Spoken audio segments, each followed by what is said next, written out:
Hi everyone, it's Tracy Kiernan from stepbysteppainting.net, and in this full video tutorial I am going to show you how to paint this hydrangea mason jar painting with acrylics on canvas. You can also check out this tutorial right on my website where I list all the materials and I write out all the steps and pictures for you. So this video is a complement to that tutorial. I am going to start out by painting this entire canvas with the colors Cerulean Blue and Titanium White. I am also using a 3/4 inch flat wash brush, and I'm applying a thinned out layer of these two colors, the cerulean and the titanium white, and I'm going to fill this entire canvas with up and down strokes of that color. You see me loading my brush. I add just a teeny bit of water to my brush, and I kind of apply it to the palette to allow the paint to thin out a little bit. You don't want your water to be dripping wet, so if you're working on an easel, an upright position, I'm working on a flat surface, but if you're working upright, there should not be a lot of water to where it drips, just enough to thin the paint down just a little bit so that we can get a nice flow to the paint, but also have the first layer be nice and thin. And also when I'm applying this color, I like the look of the blue and the white sort of blending together and creating this sort of streaky look because first of all, it creates an interesting background versus if it was just a solid color. But also this base layer is going to be the base of our window. There's a window in the background of this painting, so that blue and white sort of creates the foundation for that window look. And now I'm painting the sides of the canvas, so I'm just doing whatever colors are left on my canvas and painting the sides. And if you need your paint to flow a little bit more on the sides, don't be afraid to add just a bit more water to that paint to get it to flow nice and easily on the sides. Okay. We are going to move on to the next step. Now my paint is pretty thin, so it's drying pretty fast, but if yours is wet, I would recommend getting at least a hair dryer and kind of drying that layer first before moving on to the next step. But I am going to do the table windowsill area that the mason jar is sitting on, and it's a brown area. So I'm going to measure 3 inches from the bottom of the canvas. So I have a ruler and a piece of chalk where I'm making that mark. Okay, so the 3-inch mark on both sides. And then I'm going to grab a T-square ruler. I love using these T-square rulers for painting. You can see there's paint all over mine and I can't even see the numbers anymore. But I use this or painter's tape sometimes to get my straight line. So I just have my T-square ruler lined up with the side of the canvas, and I have my 3/4 wash brush. I washed all that blue off, and burnt umber. So I'm going to use just the tip of my brush to create that line, and I just want to define that edge, and I'll remove the ruler once that edge is defined. Okay, so now I have my edge, and I'm going to fill this bottom area with this sort of faux wood look. And when I do a faux wood, I do kind of the same technique that I did with the blue background. It's a double loading technique. So I painted a base of brown, and I loaded my brush in some white. So my brush is double loaded in brown and white. And you want to blend those colors together, but you don't want to blend them all the way. So you can see the more white you add, the lighter the wood is going to look. The more brown, the darker. So I want kind of a medium look. I added a big chunk of white there, so it's getting a little bit more lighter than I wanted it to. So I'm just adding more brown over that wood. So you can just kind of adjust your browns and whites and create that streaky look, and it gives it the indication that it's some faux wood. I'm not going to go in and paint wood grain or anything on that because it would be a very detailed a thing to do, and that's not really the focus of this painting. But you can see what happened there with the streaks of white and brown, and I'm just going to extend that on the sides of the canvas. I know this video is kind of speeding up a little bit, so press pause when you need to. And then I'll get the bottom part of my wood. And so when you're done with that step, we have, it's a window. So we're going to make it look kind of more like a window, starting with the window panes. So I have my T-square ruler, and I'm going to create a vertical line first. So I'm just going to kind of estimate where the center, you don't technically need the exact center of that painting, but if you want to measure it, you can. And this is a number 6 shader brush. I don't use this brush often, but I found it helpful for creating these vertical lines. It's just a small flat brush, and the flatness of the brush is going to help us create that line. So you see me watering down the color Burnt Umber a little bit, just because I want that line to flow very easily. I don't want it too watery, so it's not watercolor consistency, more like thin down paint or craft paint consistency. So I'm going to use the tip of my brush to create that line, holding my ruler very still. And I get shaky hands too when I'm trying to paint straight lines, even when I'm using a ruler. So you're going to see my line when I pick up my ruler. It looks a little wobbly, but that's okay. You're not even going to notice it in the very end. So I'm just defining this vertical line.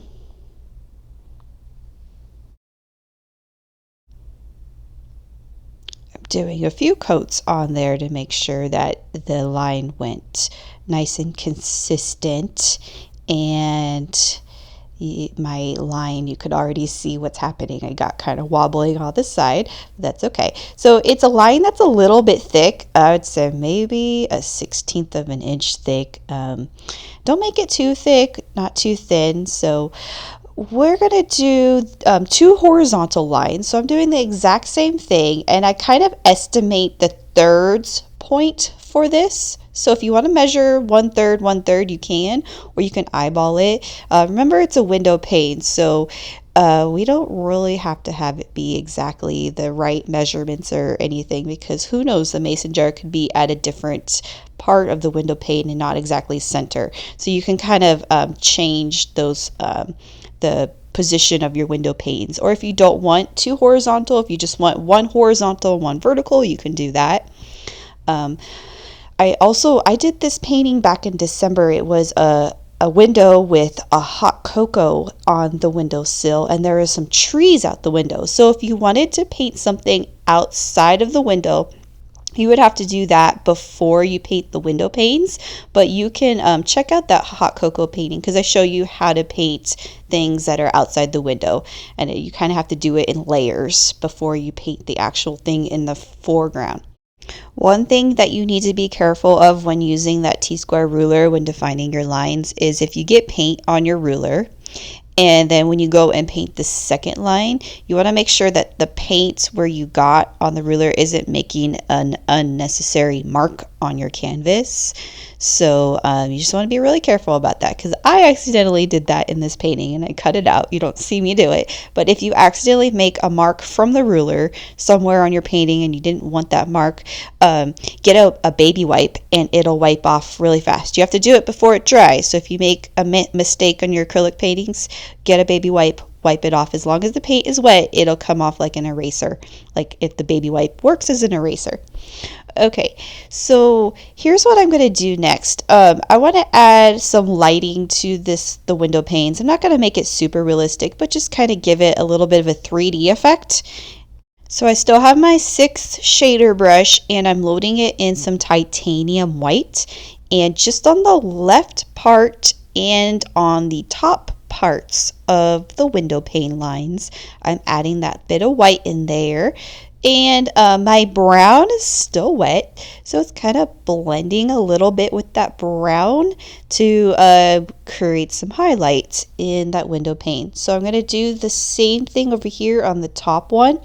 So I'm not painting over the line, I'm kind of making the line thicker. So I'm painting above the line and also sort of overlapping it. And again, shaky hand syndrome here. My line is getting kind of wobbly, and that's okay. I'm going to speed this video up just a little bit here. So I'm just going to do the exact same thing to all of my lines, just on the left part of the vertical line and on the top part of the horizontals.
I just added a little bit of white down there. And so next we have our window glare. And this is a this is tricky, especially for beginner painters. This is called the dry brush technique. And it's the technique of applying paint to the canvas so the paint is very dry and scratchy, and the effect we want to create is a see-through effect. And an easy way I found with doing this dry brush technique is using a paper towel and wiping off your paint. So I'm going to use a 3/4 flat brush, and I'm using the color titanium white and a paper towel, and I'm creating areas on my window that have this dry brush white to create the illusion, very simplified illusion, that the window has a glare. And so whenever you load your brush, get your paper towel and wipe it off so that there's not a lot of paint. You could change the brightness of this glare. So if you pressed really hard with that brush, you'll create a brighter area, more opaque area. If you pressed lighter, it'll create a very not so bright with the white and a translucent effect, more translucent. So you can really vary this effect by how much pressure you're applying on the brush and how much not so much pressure you're applying on the brush. So I like to just keep that paper towel in my left hand and paint with my right. Well, I mean, I'm not holding the paper towel the whole time, but you know what I mean. I have the paper towel ready to wipe off my brush so I can control the brightness. So if I apply my paint and it's like, oh, that paint is too thick, get your paper towel, wipe it off right away. And so I'm doing all vertical with this, and maybe I'll change my brush to some. If you change it on the side, you create a thinner line. So you just want to create various areas of that glare to kind of give it the effect that it's a window. And what's really neat about this effect, so I mentioned I did this painting in December. It was a cup of hot cocoa sitting on the windowsill, but I painted trees outside. So if there was a tree outside, and then I did my window panes, lines, and the glare would go over the tree, and it really creates a really pretty illusion that there is a tree outside because you have the glare in front of the tree. So it looks like there's window glass right there over the tree. But because this painting has so much detail in it with the hydrangea jar, I didn't choose to paint anything outside the window. I'm making some of the corner areas of the window, like that corner area I just painted, a little bit brighter. Actually, in the final version, a hydrangea flower is covering it anyway. But if you make some of your corners a little bit brighter, it kind of creates the illusion that the sun is kind of hitting in that area a little bit more, making a variety of different thicknesses with your lines, opacity, brightness of the white versus some areas that are not so bright. creates that sort of variety look. Okay, so we're not going to go do any more glare, so that's as much glare as I want. And next we're going to do the mason jar drawing. So I have a piece of chalk and I'm measuring about 2 fingers from the bottom of the canvas because that's about where I want my mason jar to be. And then the height of this mason jar, I want it to be about, I don't have the measurements for you, but I measured about from my thumb to kind of my middle finger upwards. So if you see where that pane is, it's a little bit above the first window pane. And then I'm going to do a very thin oval line for the opening of this mason jar.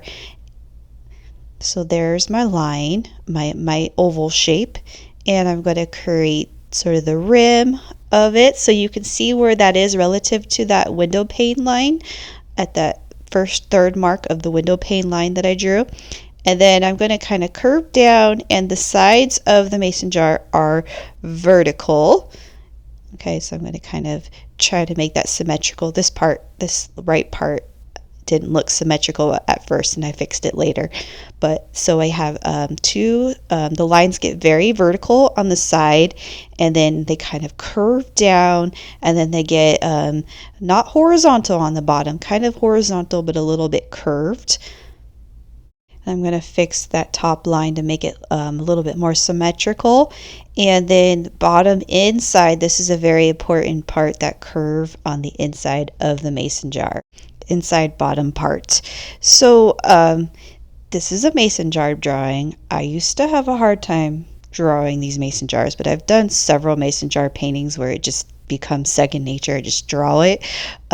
If you're having difficulties with the drawing, I do have a mason jar traceable because I've done I believe 3 other mason jar paintings on my website, and I've used that same sort of mason jar size template for all of them. So you can print that out and you can trace it on your canvas, and you don't even have to draw the mason jar.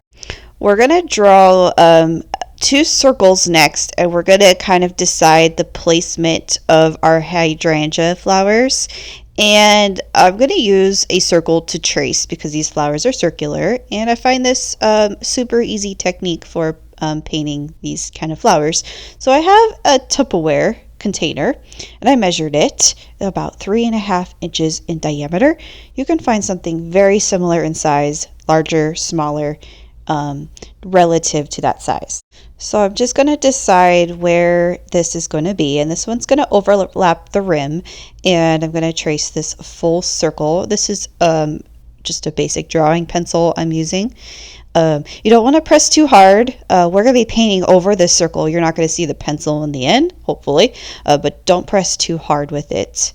And this one's going to overlap slightly and go actually behind that circle. So I'm going to decide on this placement, and this one's actually going to overlap the top part of my mason jar. One nice thing about your mason jar drawing is that the flowers and leaves are going to cover a majority of the top area of it. So in the end, I'm not even going to see the rim of my mason jar. Okay, so I'm only going to do 2 circles, not just so it doesn't look overwhelming with all the circles on the canvas, but I'm going to demonstrate a technique for painting hydrangea flowers in a very simplified way. I have a Filbert brush and a round brush that I'm going to demonstrate with, and both of them create the same sort of flower, slightly different technique with both of them, but kind of the same effect. So this is just my sketchbook, and I'm tracing that same circle. I'm going to demonstrate it with this is medium magenta and titanium white, so I'm going to do the pink one. And I'm going to demonstrate with the Filbert. So this is the Filbert brush. It's like a flat brush that kind of has a curve on the tip of it. I don't use the Filbert often, but it's nice for creating these hydrangea flowers because the tip of it's curved. And so a hydrangea is basically a circle with a whole bunch of little 4 or 5 leaf petal flowers inside of the circle. So with this simplified technique version, I'm just filling that circle with a whole bunch of little petaled flowers. And to create some nice different color variations, if I made all the flowers the same color, nothing really would stand out. So I have the pink and the white on my palette, and I'm loading my brush in both pink and white and sort of varying different tints of that color, and that creates the effect that we have different tints of pink in our flowers. So it's not all the same color. And I'm doing these little petaled flowers, and they're overlapping each other. They're becoming very crowded, and eventually there's some areas where we don't even see all the petals of the flower, and I just paint like areas that are like dots, and just to fill up that entire circle I drew with those different petaled flowers.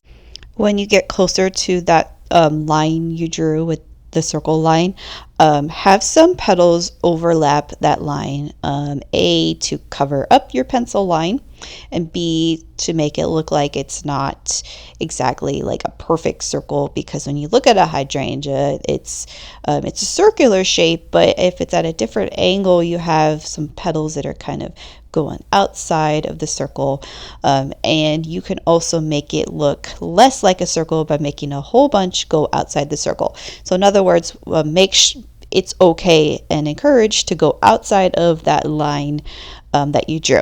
So here's what it looks like all filled up, and you can see that it just kind of gets like just filling it all up. They're not all exactly petals. They're kind of going outside the line a little bit. But here I'm going back in and I'm adding little dots in the center, not of all of the little flowers, but in a lot of them, to create the look that there is a center part of all those little flowers. And so I did that with white and the pink. I like how it looks better with the white. And so you can use the back of your paintbrush handle to stamp it. I didn't really like that, but I decided to grab a little small round brush. I believe it was a number 2 round brush, and just paint little white dots in the center of some of the flowers. So this is a super easy, simplified technique. I'm going to be doing the exact same thing on my canvas, but I highly recommend practicing it like what I'm doing in a sketchbook, just so you kind of feel comfortable with what you're doing. So that was with the Filbert brush. I'm going to demonstrate the blue flower with the round brush, and I actually liked using this round brush better, but probably because I feel more comfortable with the round brush because I use it so often. I'm going to load my palette with Cobalt Blue, and then I'll be using the titanium white again to create different tints of that blue. So when you mix a color with the color white, it's called a tint. So this is my round brush. I got to start out by just using the pure Cobalt Blue and doing little 4 petals. And then I grabbed some white. And so now my color is lighter, and I'm just going to keep painting little petaled flowers until they become very dense and close together and overlap. And I don't want to overlap my pink flower because this one is going behind it. So when I get really close to that edge, I just want to make sure I'm really defining that part. And by defining it, I'm just painting little dots here. I'm not doing the petals. I'm just doing like little tiny marks just to make sure that edge is defined. And so I'm just going to keep filling up my flower with different tints of blue and white that are blending together, and filling up almost all of my white space inside of my circle, going outside of the lines a little bit of the drawing of the circle drawing, and making sure I'm not overlapping any pink, but just defining that edge. I love how well this cobalt blends with the white. It creates really pretty shades of blue. And I'm just going to fill the rest of this up. I'm only going to demonstrate the two flowers. I'm not going to demonstrate the purple one. I'll be painting the purple one on my canvas, but this is just showing you the basic technique that I am using for this painting. And then of course the little dots in the center using the little round brush. I didn't do dots on every single flower, just a lot of them, just to create the illusion that some of them have centers, making sure that edge is really defined. Okay, so now that you practiced that really basic technique, we're going to apply it to the canvas. So we feel more comfortable now with what we're doing, and I'm just basically doing the exact same thing, only I'm going to do this all with the round brush because I really like the effect that the round brush creates. So just pressing on my bristles to create the petals of the flower. So kind of like you're stamping the brush almost to create that effect, and creating different areas of pink and white. I'm going to fill in that circle and also make sure my petals are overlapping my pencil line and sort of going outside of the lines. So for me, it didn't really matter what parts are darker pink and what parts are lighter pink. I suppose if you wanted to create some more value by having maybe just the outside right part be darker and the left part be lighter, if you want to do that. Didn't really experiment with that. I think it looked fine if you just had a variety of darks and lights everywhere in this painting.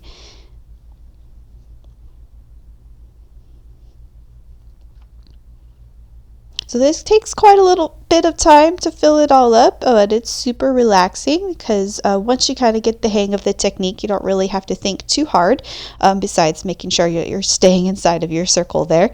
But you can see what's happening. It's creating that simplified hydrangea flower looking effect, and I think it's super easy. And then if you want to go in and really kind of fill in some gaps, you can kind of just paint little dots to fill it all in. But I kind of liked the look of a little bit of that window showing through, some airiness through the flower showing through. But if you want it to completely be filled up, you can do that as well. And then I'm just getting my little round brush and adding some little white dots in the center of some of my little flowers.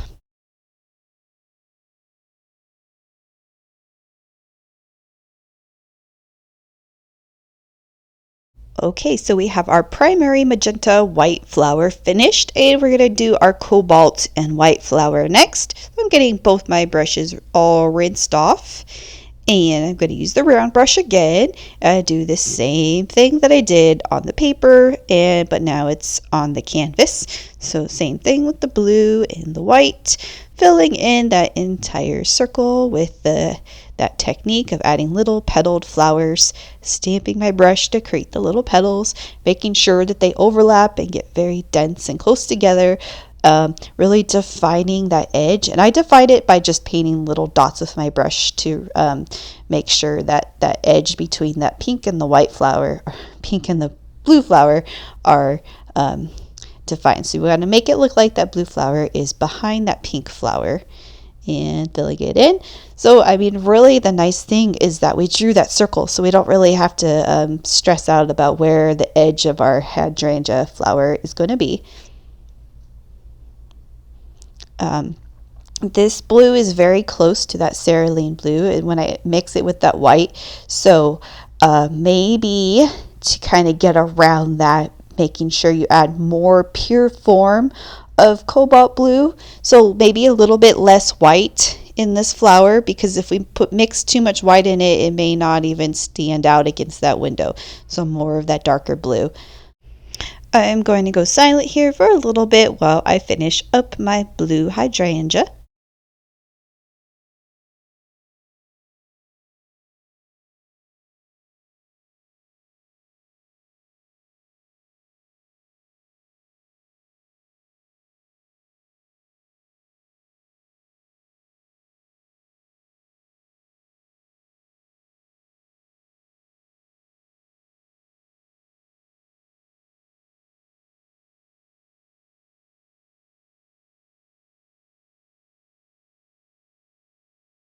and our little round brush to do some little white dots in the center. So adding those little white dots just add that extra effect to our hydrangea flower.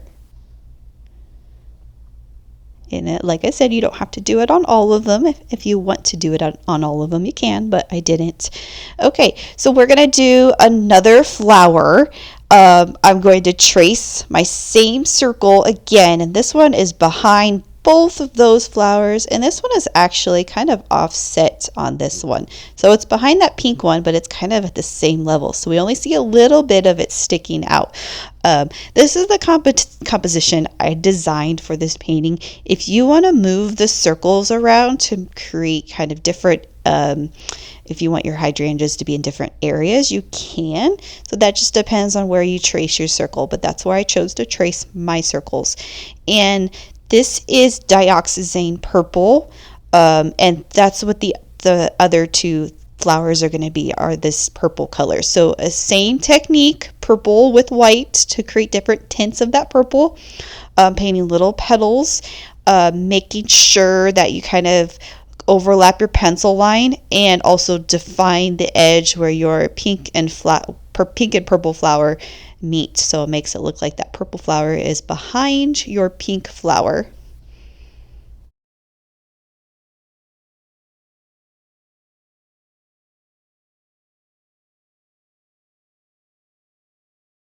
And I'm going to do the same thing for the top flower, same purple combination. So again, if you wanted to change the colors of your flowers to be different, you can. I haven't tried this painting, see what it would look like if all of them were the same color. I imagine it may not pop as well if they were all the same color. You'd really have to kind of play around with your darkness to make sure that it looks like the flowers are overlapping each other, but you could try it out if that's what you want. And like I said, I'm just kind of doing the same exact thing to this top purple flower.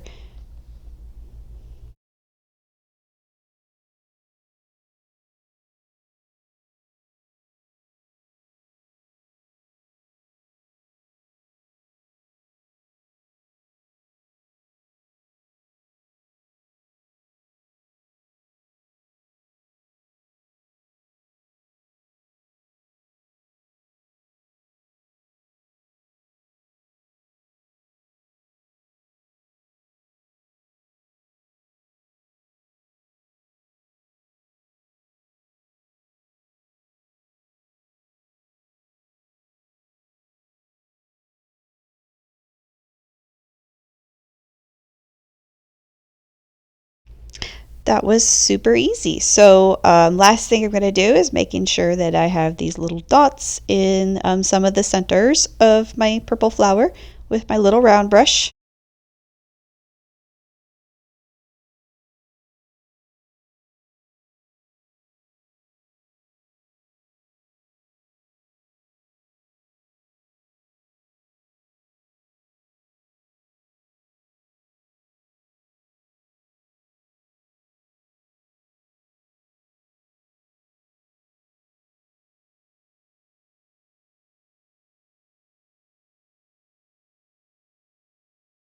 Next, I'm going to paint the stems that are going down into the jar, and I'm going to use two different greens for this, Hooker's Green Hue Permanent and Light Olive Green.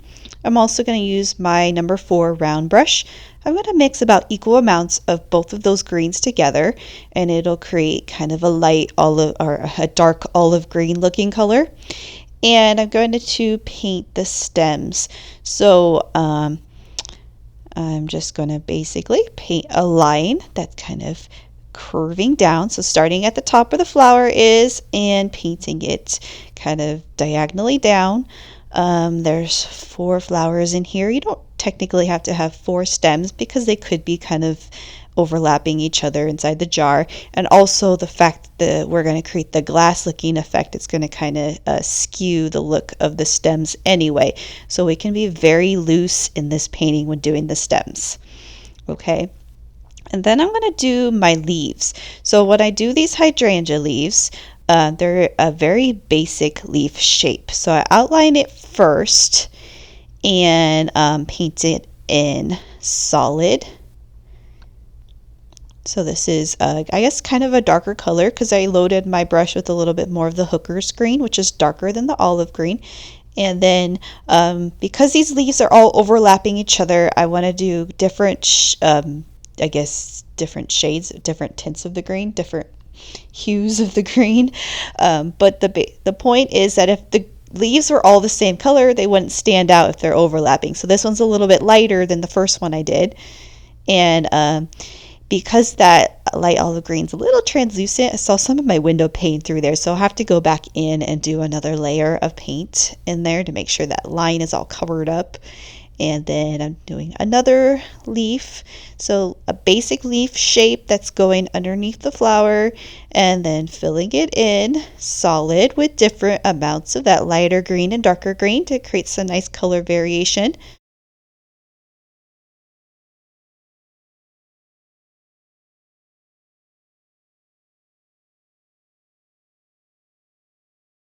And then a fourth leaf lighter over here on the left, and this one's kind of thinner, maybe it's kind of turned on its side. I like how this light olive green and hooker's green, I like the combo of it, especially if you add a little bit of light olive green over that dark green, like what I'm doing with this leaf. It just creates some really pretty like a really pretty shiny effect on the leaf. I like how that looks. Okay, so there's the base layer of my leaf. And I'll go back and add a little bit more detail to those leaves, but right now I want to define my mason jar shape.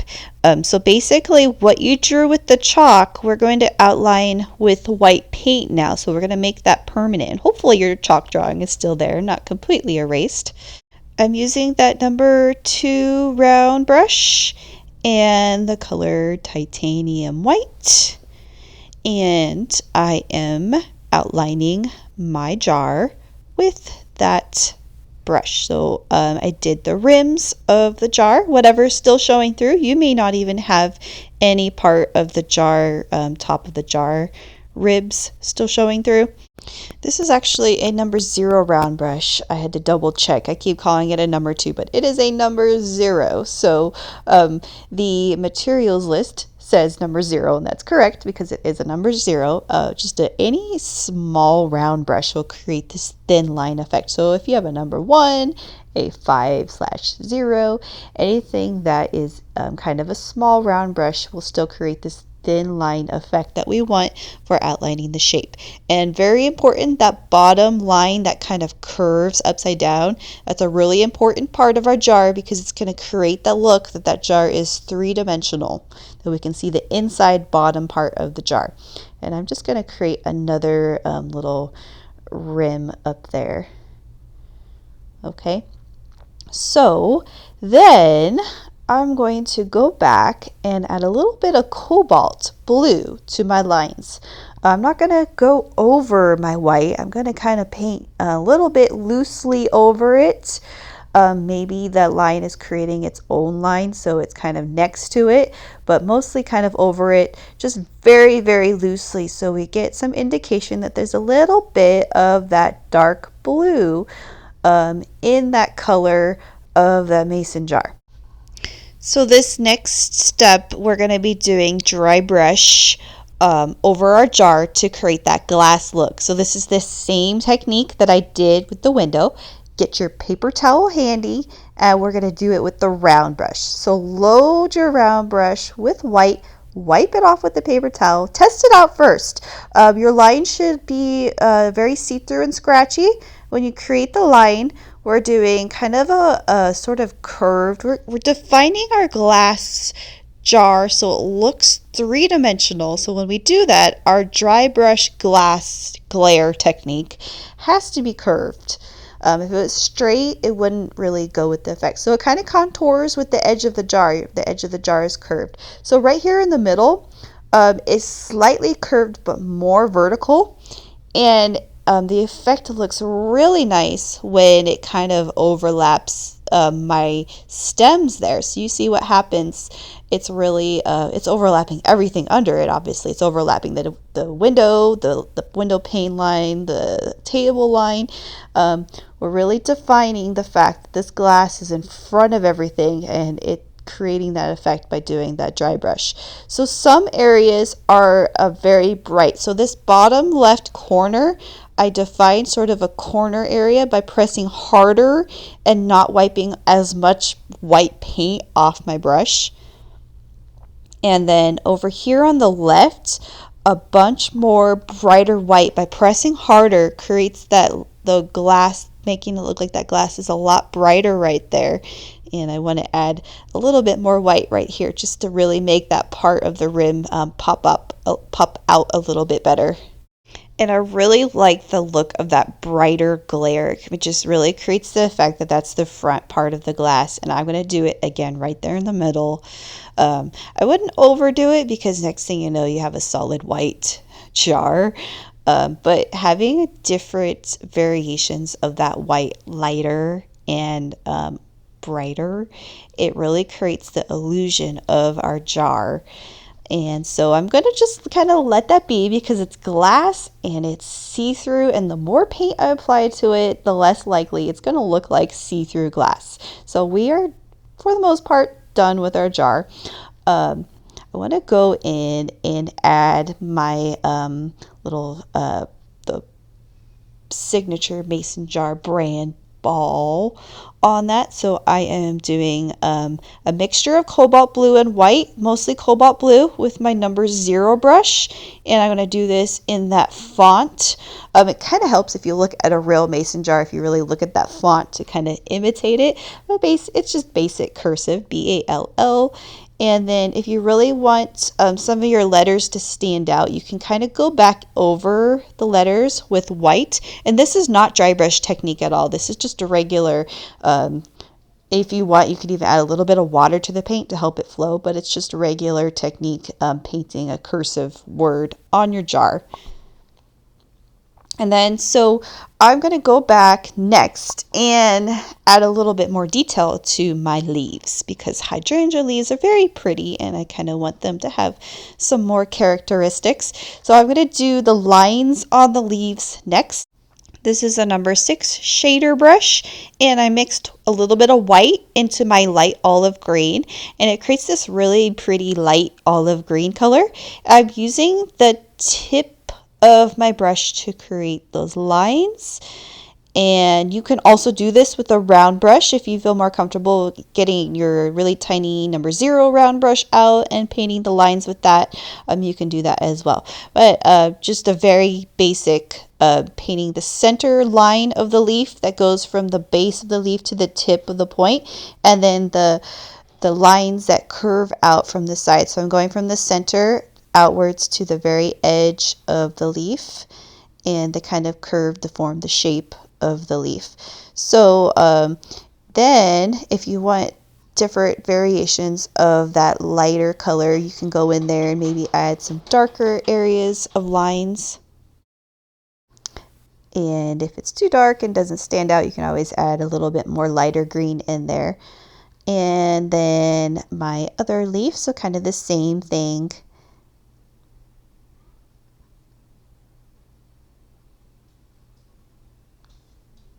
And then I'm just going back in there and sort of defining the end part of the leaf. I wanted to add a little bit more lightness onto that leaf.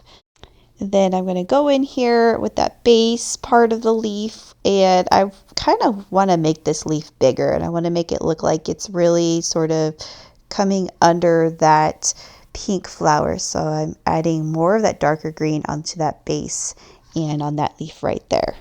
So it didn't look like it was just floating there.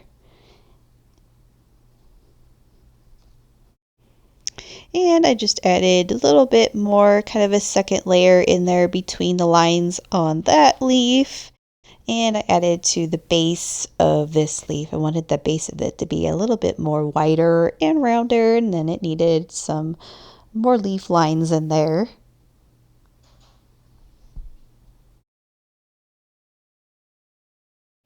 Okay, so I forgot to add the line that's under my letters. So I'm going to go back and do that with my blue and white combo. And I am going to add a leaf on the table. So this makes this painting look a little more interesting and not as symmetrical as it is. Adding just that one little element right there on the table, I drew a leaf with my chalk. So it looks like the leaf had fallen off and landed on the windowsill area or table. And so I drew that with the chalk, and I'm going to paint that in with my two colors. So I did the Hooker's Green Hue Permanent and added a little bit of lighter green on the bottom of the leaf and blended it. I'm using my 12 shader brush for that. And I know my hand is in the way right here, but I'm basically just blending that lighter green with that darker green together. And the stem of that leaf is with that darker, the Hooker's Green hue. And just blending it together to make the leaf look like it's lighter on the bottom and darker on the top. And then I'm doing the lines of the leaf, so that lighter color mixed a little bit of white, painting that center, my center line's kind of already defined there, but I did my leaf lines that are kind of coming out from the center. And there's my center line. And a little bit of lighter on that stem right there. So just a basic leaf laying on the table. And lastly, I want a little bit of shadow under that leaf. So what I did with that burnt umber is I watered it down just slightly.